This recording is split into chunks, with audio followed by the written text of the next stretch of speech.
Yo guys, welcome my friend to my iDevice. Today I will show you how to send secret pictures in WhatsApp.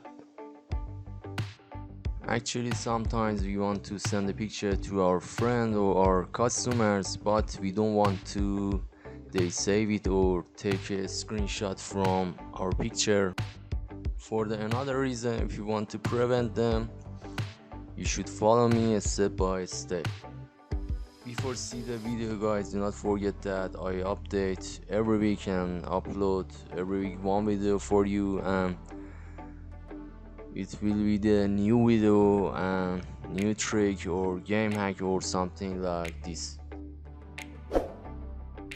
So subscribe my channel, hit the bell, like this video, share it with your friend and put the comment for me. Thank you.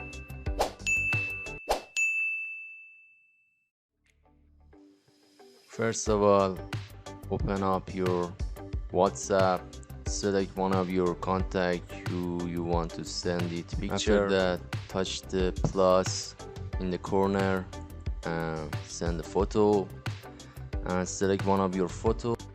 Here is the new feature actually guys. Touch here on the number one and send your photos, and you can see the number one before your photo, and it means your actually friends or customer just watch it for one time. See you soon guys, goodbye.